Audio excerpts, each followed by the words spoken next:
All right, we're on Daf Kof Gimel, a beautiful midrash we're going to learn tonight on the Aleph Bet. But first, we're still talking about the alphabet and the open and closed ending letters.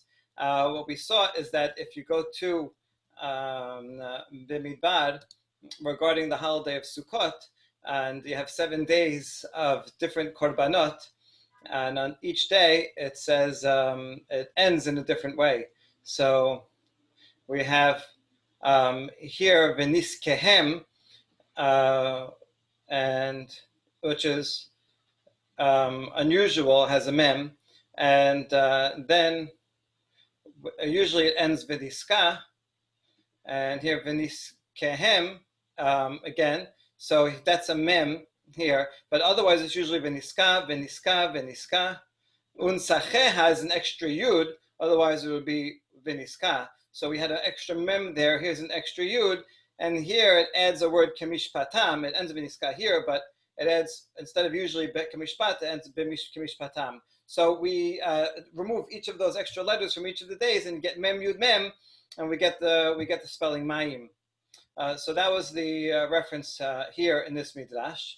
And okay, what we're asking is Shem Katan Mishem Gadol. That was in the Mishnah. It says if you were intended to write Shimon and then you wrote just Shin Mem, that's considered, according to the Biudah, you are Hayav because you still wrote a letter. Even though we questioned, you're only writing a regular mem, a medial mem, not a mem sofit. So is that good? So it seems to be that he thinks that it's okay. However, we have another Braita here that says it's not okay. You have to write, the medial letters as medial letters and the sofit letters as sofit letters. If you interchange them, no good. The Sefer Torah is pasul. That was our question.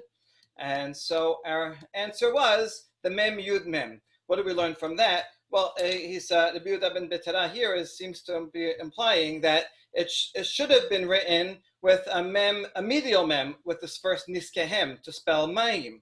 Instead, it was written as a final mem. And so it's still kasher, even though it should have been a medial mem, and it's actually written as a final mem in our Torah, it's okay. And since patuach and made satum is kasher, so too satum, like in our case, where you're writing shem, but we wrote it patuach because you wrote it writing shin mem, you were intending to write shimon, so you wrote, it was meant to be closed and you made it open, also should be kasher. In other words, you can interchange the medial and the sofit letters. Okay, now we ask, mida me, wait, is that really the same, going one direction? Does that mean you can go the other direction?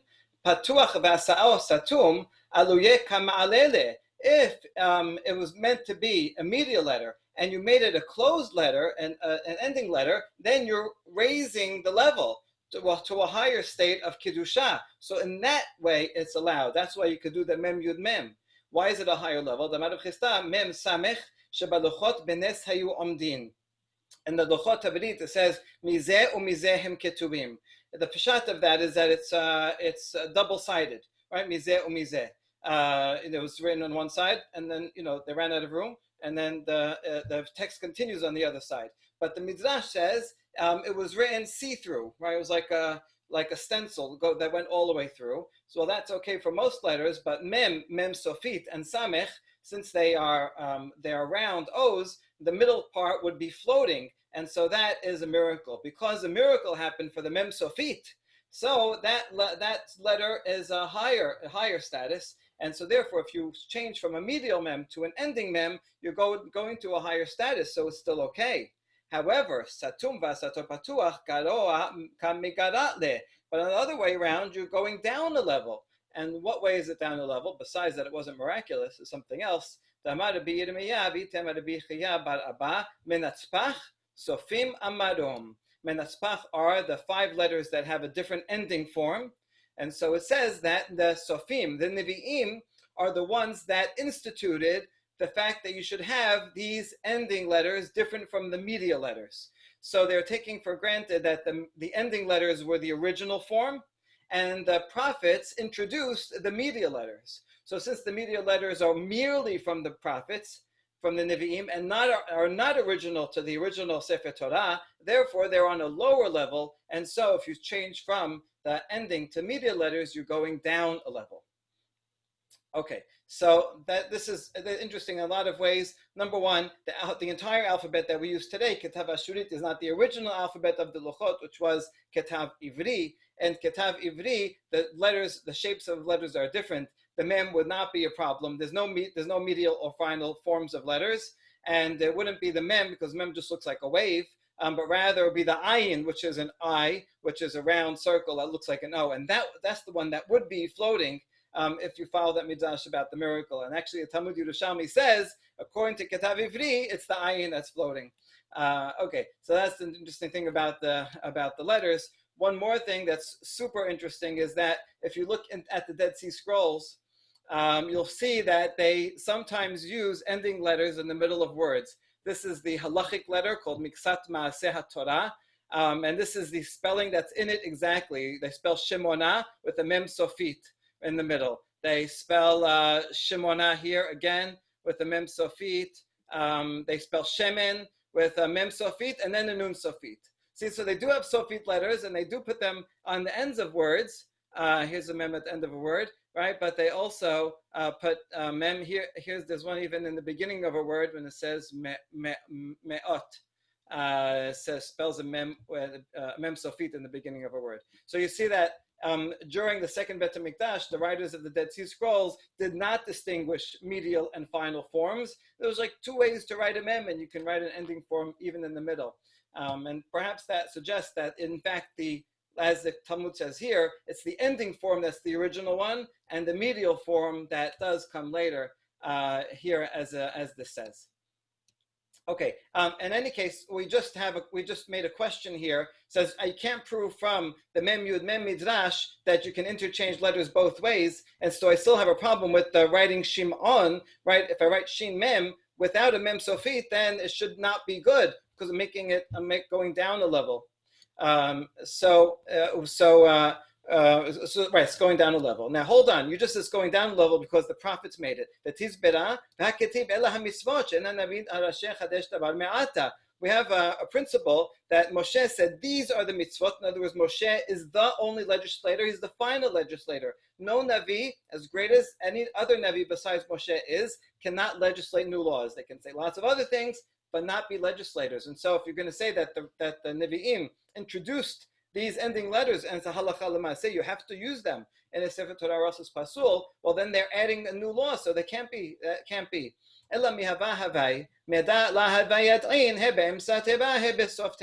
Actually, those forms of letters already existed. We just didn't know which should go in the middle or at the end, and they legislated that these should go at the end. But we still have the same problem. Now they're still legislating a law. They're not introducing them from scratch, these forms, but they are saying that they should go at the end.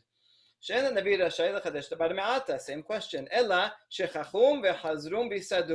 Rather, if they were forgotten and the Nevi'im actually came and remembered them and re-legislated them. So that they can do. It was an original legislation. They just now reintroduced it because it was forgotten. Since that's the case, that it's not a lower level actually, because the Nevi'im did not introduce it themselves. These are the original forms, and so they are as good as a level. And so, according to this opinion, you can change one to the other. Okay, so that ends that question and answer. Now, Gufa, we go into something we mentioned. Amar Rab Chista, Mem Samech v'Samech Shabaluchot Benes Hayu Omdin. All right, that those closed letters were floating and miraculously. Amar Rab Chista, Ketav Shabaluchot Nikra b'Bifnim v'Nikra b'Bachutz Kegon Nebu Buban Raha Bahar Saru Varas.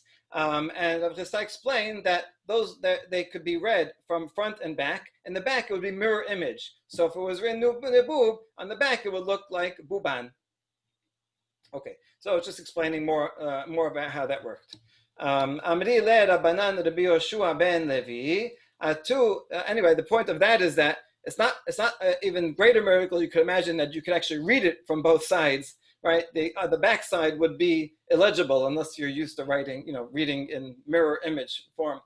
Okay. Amri le Rabbanan Rabbi Yoshua ben Navi atu deradeke haidana lebe midrash amre miled afilu b'mei Yoshua bin Nun light markevataihu. Right. So the rabbi said some kids came to the Bet Midrash today, and they said this midrash that hasn't been heard since the time of Yoshua bin Nun. In other words, never. No one ever heard this beautiful midrash, and these little kids came and they were able to do it. So what is this midrash? About Aleph Bet. Aleph Bet means Aleph Bina. Each of the letters in the order of the alphabet stands for an idea and actually teaches us lessons. You could imagine these little kids learning Aleph Bet, and the teacher, to get them to remember it, used a mnemonic and also wanted to teach them good lessons, life lessons, within that. So they so they came up with these cute midrashim. So Aleph Bet tells you, Aleph, that's wisdom, Bina. Aleph means learn, Bina, go learn wisdom. Gimel Dalet means Gimel Dalim, you should give to the poor. My tama pishuta kar'e de Gimel legabe Dalet. How come the foot of the Gimel is pointing towards the Dalet? The leg of it is pointing at Dalet. Because the Gimel is running after the Dalet. The Gimel to give Dalet is the poor person. The Gimel is you should run after poor people to help them out. My tama pishuta. How come the leg of Dalet is a little bit inclined and going towards the Gimel? That even a poor person should make himself available to give an opportunity for someone to give them charity. And why is Dalet facing away from Gimel? If they should be available. That Gimel should always give to Dalet when his face is away. In other words, he should be anonymous. The receiver should not know who was giving to him. So you have this little dance between these letters, right? That exemplifies the proper way to give and to receive charity. Oh, that's very beautiful. Is this not the children anymore? Did the children stop? Was it just they did the Aleph, Bet, Elif, Bet, Bina, and Gemal Dalim, and then the rabbis go on and make a whole. No, I think the children said all of this. It doesn't mean necessarily that the children are making it up. I understand they're not making it up, but I feel like this is a bit technical for kindergarten. Right. What age are they? And when they're learning Aleph Bet, maybe maybe this is advanced Aleph Bet, and in second grade. I don't know exactly how old these kids are, but I think even a little small child can appreciate, and maybe the rabbis are formulating. Maybe the rabbis are elaborating more on it. Yeah, that could be. Okay. Hevav zeh shemo shel HaKadosh Baruch Hu. Okay, we don't make any extra midrashim. It was like when we say Hoshanot, we don't sing, we don't shake the lulav on Hashem's name. So Hashem's name is just like that. Zayin, Hayat, Tet, Yud, Kaf, Lamed. We bring those all together. V'imata oseh ken, HaKadosh Baruch Hu zan otcha, that's the Zayin. V'chan otcha, will give you food, give you grace. Metib lecha, give you good things. Noten lecha Yerusha, that's the Yud, will give you inheritance. Kosher lecha Keter, that's the Keter is the Kaf. La olam haba is the Lamed. So HaKadosh Baruch Hu is in here also. Right. So if you give to the poor, then God will give you all good things and give you crowns in the next world. Mem petucha, mem setuma. Okay, counting those as two letters here. Ma'amar patuach, ma'amar satum. Some words of Torah are open and known to everyone, and some are hidden. These are the secret, esoteric parts of the Torah that can't be taught in public. Nun kefufa, nun peshuta. Ne'eman kafuf, ne'eman pashut. That a faithful person should be kafuf, should be bent down and humble in this world, and then he will be upright when he receives his reward. Samech ayin, semoch aniyim, support the poor people. Lishana harina. Another way of reading this, simanin aseh, make mnemonic signs, but Torah ukneota, so you'll remember it. This is a mnemonic sign to tell you that you should make mnemonic signs, right? But if you forget this one, then you'll forget that you're supposed to make mnemonic signs. Pe kefufa, pe peshuta, pe patuach, pe satum. Sometimes you should open your mouth when it's time to speak. Sometimes it's better to stay quiet, keep it to yourself. Sadik kefufa v'sadik peshuta.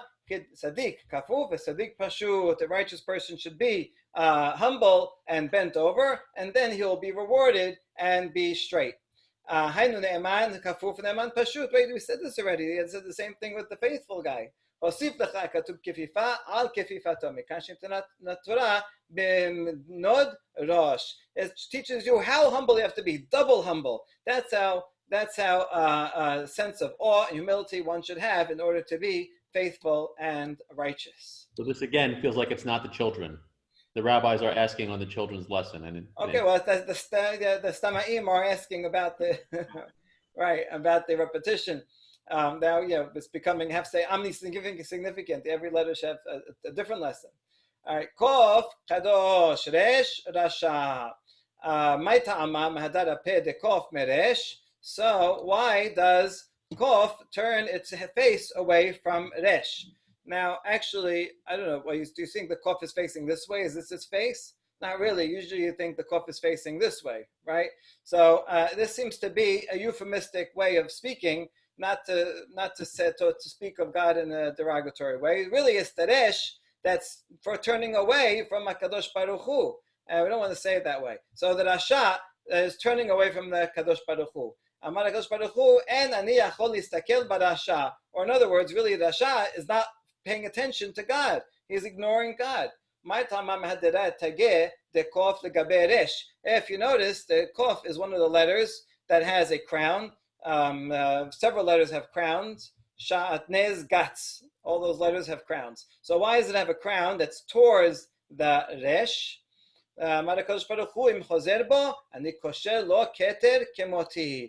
God says, even though the Resh is ignoring me and facing away from me, if the Rasha would return, I will grant him this crown, a crown just like I am wearing.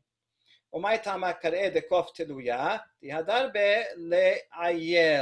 why is there a hole? Why is there a gap here in the Kof? Why doesn't it connect to the top? That's an opening for the Rasha. Anytime he wants to make teshuvah, he is invited to come and return unto HaKadosh Baruch Hu. And wait a second, he has a hole already. He can go from under here. There's already a hole to go in. Why do you need two holes? The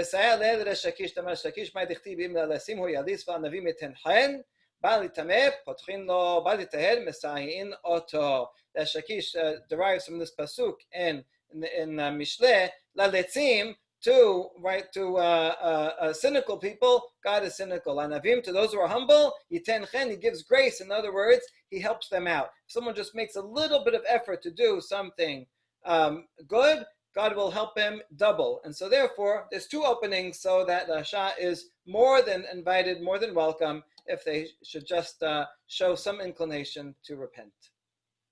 Okay, Shin, Sheker, Tav stands for Emet. My Tama Sheker, Mekarban Mileh, Emet, Melachaka Mileh, Shikra, Shechiach, Kushta, La Shechiach. How come Sheker, Shin, Kof, Resh, all these letters are back to back? How come they're all back to back? Because lies are common. You find them everywhere. Emet, which is scattered, the first letter, the middle letter, and the last letter of the alphabet, because it's hard to find truth, right? You got to go searching a lot. It's not all in front of you there. How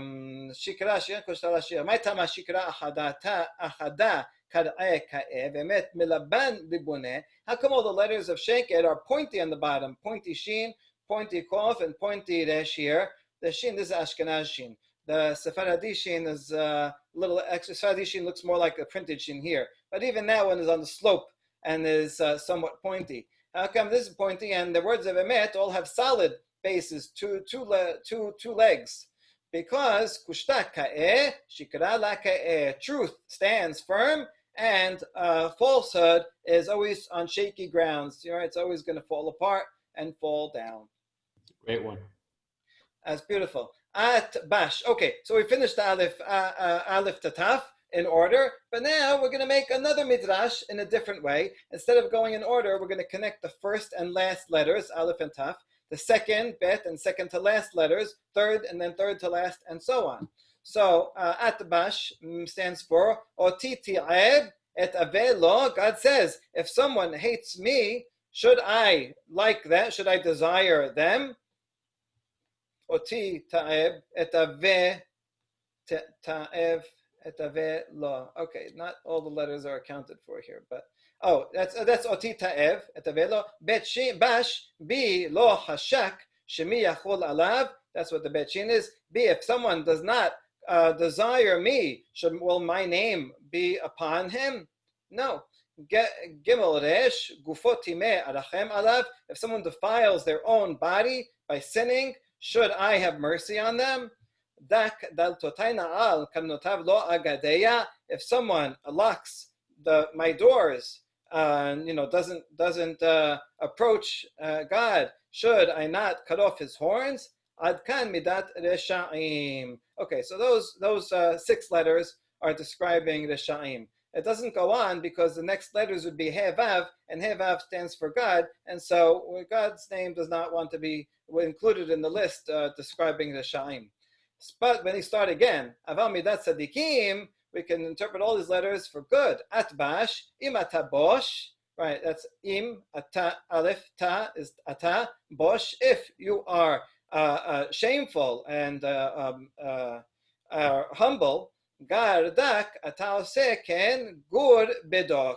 If you do that, then you will live. That's God. Dok is another name for heaven, like boredok v'chelet mi el kamocha, right? Creates the heavens. Hatz Vaf, right? That's the 5th, 6th, and then 5th and 6th, the last letters. Chatzitza have bencha la'af.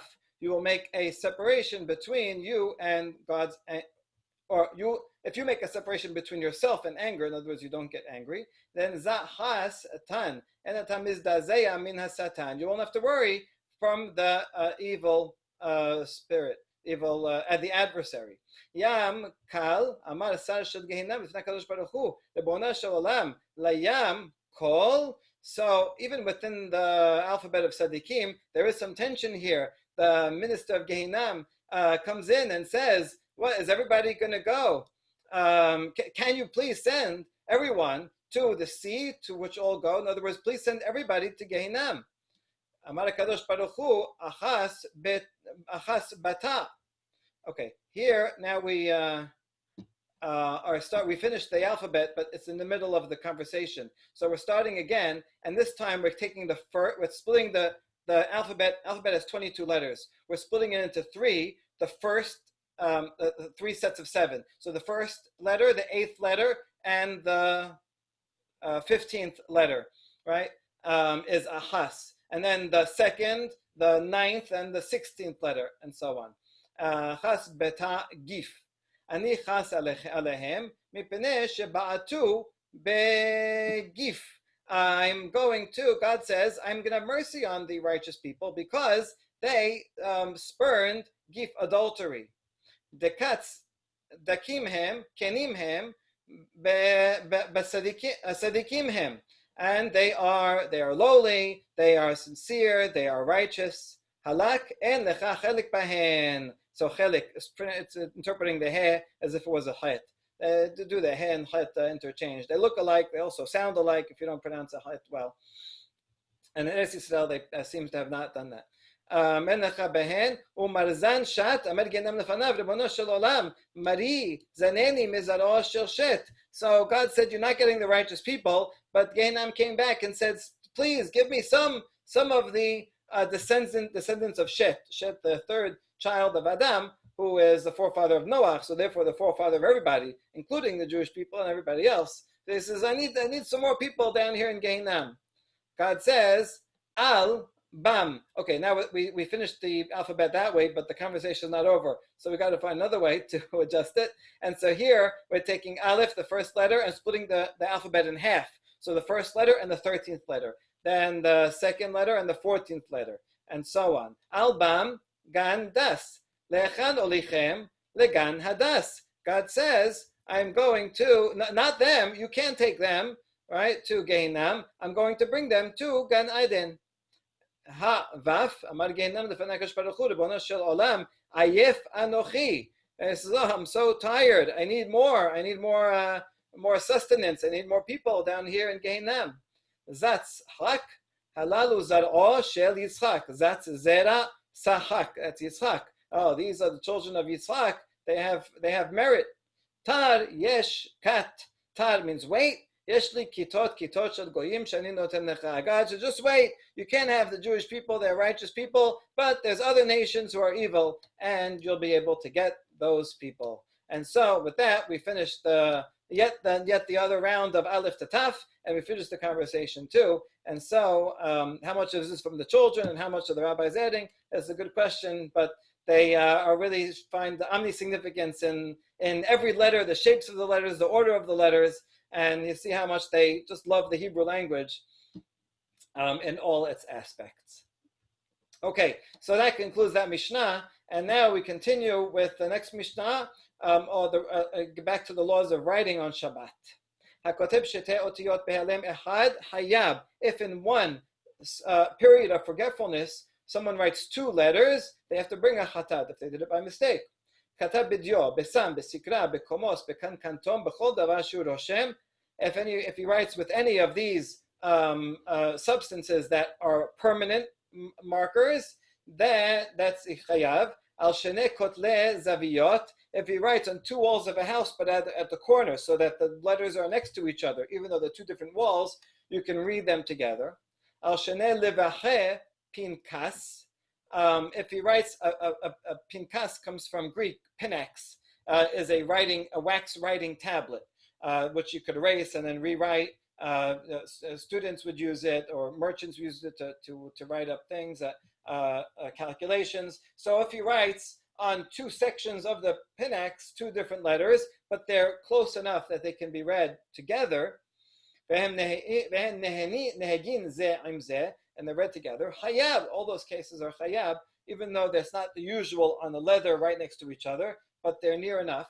Hakotev al besaro, hayab, if you write it on your skin, there's also hayab. That is called, that's a writing substance. If you scratch it onto your skin, only the Rabbi Eliezer says hayav. He thinks that's a form of writing. Others say, no, scratching is not called writing. It's temporary. It's not the way people usually write, and so on. Okay, that's all. These are chayav. Now the ones that are patur, still in the Mishnah. Katab b'mashkin b'meperot ba'abak terachim ba'abak sofrim chol davar sheno mitkayem patur. If you write with a liquid, with fruit juice, has a color, you can see it, but it's not going to last very long. Scribes' dust that they use to make the ink, but it's dry, so you just blow it off. Bak sofrim. That's regular dust that the scribes use. Anything that won't last, patur. You write in the sand, you write on the steam shower door. If you write with the back of your hand, with your foot, you put the pen in your mouth and try to write like that, or you put it in your elbow and try to write with your elbow. Katab ot achat samuch laketab. If there's, all those are patur. If there's one letter there already, it was pre-existing, and then you just add one more letter, although the result is two letters and there's a readable word, you have to write both letters. So that's also patur. Katab al gabe ketab, if it was already written and I just write over it, a trace over something that's already written, also I didn't, that's not called writing, it's already there. The way you'd write a chet, you know what a chet looks like. In the Sefer Torah, you write two zayins, and then you make a crown in between. It looks like a chet. So I'm writing zayin, intending to write a chet. Even if I stop right there, it's not called two letters because they're both part of one letter. I write one letter all the way down next to the floor on the wall, other one all the way up. So they're not readable together. Katab al shetei kotle habayit, or on two different walls that are separate from each other. Al sheneh dapeh pinkas, and the pinax, that writing tablet, has multiple sections, like the Flintstones newspaper, right? You turn the page. Each page is a stone block. Okay, so if I write on a different block, patur, they're not, maybe if they're right next to each other and on two margins, okay, but they're not next to each other. Katab ot achad no tarikon. I think this is the most interesting halacha. If I write one letter and I put a chupchik as I mean it to be a what do you call it? To stand for something, a short abbreviation, right? I write one letter as an abbreviation, like Yud as to mean God's name or something like that. or He, Hashem, right? Rabbi Yoshua ben Betera mechayev chamim potrim. Hachamim potrim, you understand why. You only wrote one letter. Although it's an abbreviation, it's only one letter. But Rabbi Yoshua ben Betera says, since it represents multiple letters, so it's as if those other letters are actually there. And so he says, you'll be chayav one letter if the one letter represents many letters. That's very interesting. Okay, and that's the end of the Mishnah. The Gemara is going to detail what these substances are. Diya is diyota, which is made from soot. Sam is sama, that's yellow tinged arsenic. That's useful for writing suicide notes. Sikra, amada ba hana, sikreta shema. That's what it's called in Aramaic. Lead-based red paint, also good for suicide notes. Komos, koma. This is the gum Arabic, that weird thing that you find in ingredients and you don't know what that is. But it comes from a sap of a tree. Kankantom, amar rabba bar hana mashmuel harta de ushka pe. Black substance used by cobblers, copper sulfate. Okay, all those are permanent. Hodashud Hashem, and anything that leaves a mark permanently. What is that coming to add when it says b'chol davar? That means it's not only the things on this list, but yet other things. What specifically? La toya mai, la toya hadetane Rabbi Hananya, ketabo bemet tiriya ve'apesa kasher. If I also wrote with this fruit called tiriya or golnut juice, although those are juices, but they leave a permanent mark, that is also, if I write this to my divorce paper, if I write it with those, it's a kosher divorce paper. That means that it's permanent writing, and if I wrote that with those on Shabbat, bihayav. Similarly, if I wrote a get with lead or with soot or with black shoe polish, also that's a valid kasher, and so those would be also prohibited from using on Shabbat. All right, we have a very interesting little short story about mesaret al besaro, scratching on your skin. Tanya amar lahen Rabbi Eliezer l'chachamim, v'lo ben setada osi keshafim b'Mitzrayim baserita she'al besaro. We know that this person named the son of Setada, he smuggled out magic formulas from Egypt on the skin. Apparently in Egypt they had a lot of secret magic formulas, and they would check everybody on the way out in customs to make sure they weren't sneaking out little parchments of the secret formulas. But he had an idea, scratched it on the skin so that they couldn't find it. Okay, and he used those secret formulas later. Amru lo shotehaya. The rabbi said he was a crazy man. You don't bring a proof from a crazy person, right? You can't trust anything that he said. Now, Ben Setada, hold on. What was his name? Why was his name? Why was it called Ben Setada? Ben Panderahu. Wasn't his father Pandera? Amaruchista Baal Setada. Boel Pandera. You're right. His mother's husband was Setada, but she had an affair with this guy Pandera, and so he is not his mother's husband is not his father. Okay, he's a mamzer. Now, hold on. Baal Papos ben Yehuda, but that's not his name either. His mother's husband was Papos ben Yehuda. Ella imo Setada. Setada is his mother's name. They called him the son of Setada by his mother.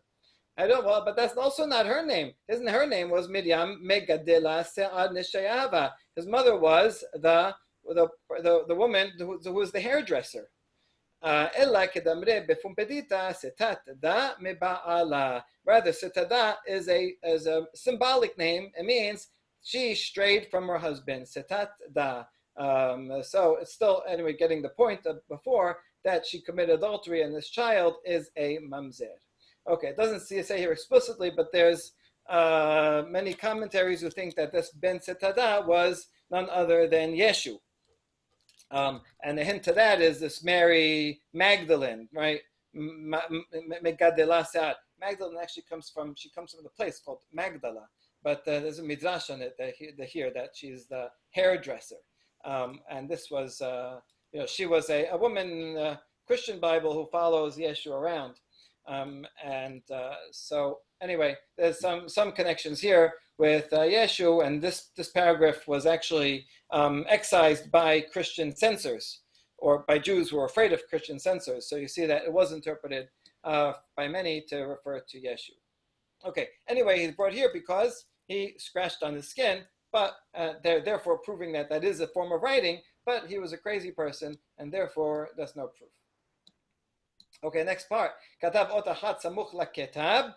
You're right. So you're right. There was one letter there, and I just added one more letter. Mantana. Who was the author of this? Amar Rabba bar Rav Huna. Delo kedebi Eliezer. Di kedebi Eliezer. Ha'amar achat al ha'arig hayab. This is an upcoming Mishnah in the next chapter. Rabbi Eliezer says, if for sewing, it's not two stitches as Chachamim says, but rather if I'm starting something off, then 3. But if there's already a cloth there and I'm adding, then adding even 1 is chayav, right? For adding stitches, adding 1 stitch is chayav. So the parallel here would be if there's already a letter there, certainly if there's more than a letter, and I'm adding 1 letter, then it joins together with what was there before. Just like you're chayav 1 stitch, you should also be chayav for writing 1 letter. This cannot be the same person. Rabbi Eliezer would not agree. He would have that if you add 1 letter patur, he would say if there's already a letter there, you add 1 more letter chayav, just like adding 1 more stitch. Katab al gabe ketab. If you're tracing over a word that is already written, mantana. Who is this? Who is the author of the Mishnah here? Amar Rav Chisda de lo Rabbi Yehuda de Tanya. Hareshek de sarich letobat Hashem. Mitkaven lichtob Yehuda. V'ta'a v'lo hitil bo dalet. I meant to write God's name. I needed to write God's name, and then I got confused, right? And I wrote God's name was supposed to be there, but I didn't realize that was supposed to be God's name. I guess I was copying from something, and I saw Yehuda, so I was trying to write Yehuda, but I guess subconsciously I left out the Dalid and wrote God's name.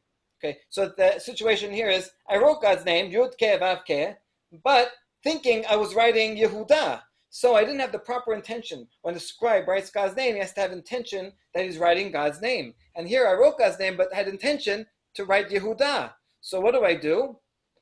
It's not good to erase it because it is God's name there. I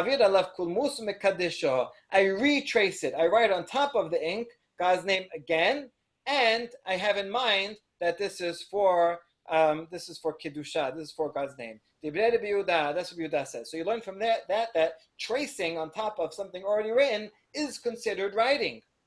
Chachamim omrim en Hashem min hamuvchar. Says no, this is not the best way to do it, or this name is not considered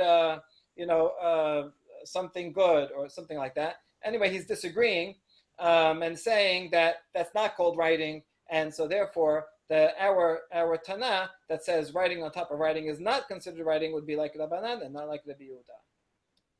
Tana katav ot echad v'shlema lasefer, arag chut echad v'shlema labeged hayab. We have a baraita that says if I wrote 1 letter and I finished the Sefer Torah, I wrote the last letter of a Sefer Torah, or I stitched the last stitch of a piece of clothing. Mantana and chayav. Who says that? Amar Rabba bar Huna Rabbi Eliezer hidamar achat al hadik chayav. He thinks Rabbi Eliezer. We just said. He says if you add 1 more thing, 1 more letter, 1 more stitch to something that's already there, chayav. Even the rabbis would agree if you're completing the item totally, that's like makeve patish, right? You're finishing it up, and therefore that would be also chayav. Okay, just a couple more paragraphs. Amar Rabbi Ameh katav ot achat b'Tiberia ve'achat b'Sipori chayav. On Shabbat in the morning, I was in Tiberias. I wrote 1 letter on a piece of paper, and then I walked to Sipori. You can walk; these are neighboring cities, and you can walk to Sipori. And I write another letter there on a different piece of paper, Hayav, because I wrote 2 letters. Ketibahi ela shemichosar kereba. I just have to bring them together. All I do is bring the 2 papers together, and then you can read it. Vatanan katab al shene kotle habayit val shene dapei pinkas enen hegin ze im ze patur. This contradicts. You said if I write on 2 different walls or on 2 different ledgers of a Pinex tablet, you said patur. Why isn't that? Isn't this the same? No, in that case of the two papers in different cities, all I have to do is bring them together, which is not a melacha. Just have to go and bring it. Here, however, I have to break the wall to bring it together, or I have to, the pinax. I can't just fold it. It's on two different blocks, and so therefore, in the case of the walls, it's patur because they can't be brought together. Whereas the papers can be brought together more easily. Tana, Hegia ot achat hayab. If I amended a single letter, right, I fixed it because it was wrong. It was written wrong. Also chayab, even though it's only one letter. Hashtag katab ot achat patur. Hegia ot achat hayab. If I write a whole letter, you said patur. If I fix a letter, you can tell me chayab. Why? אמר ששתך בעסקינן כגון שנטלו לגגו של חטא ועשאו שני זיינין. Oh, I took a chet and I took off, here's a chet, I took off the top crown and then it turned into two zayins. And therefore, you see, I in effect created two letters. That's what it's talking about, that case. רבא אמר כגון שנטלו לתגו של דלת ועשאו רש. Oh no, it could also be if I took off the head, the top of the dalit, and I turned it into a resh, and by changing it, that will make the Sefer Torah kasher, right? That will complete the Sefer Torah. So therefore, that is hayab because of makeh bepatish. And we'll stop there and leave the rest for tomorrow. Thank you very much.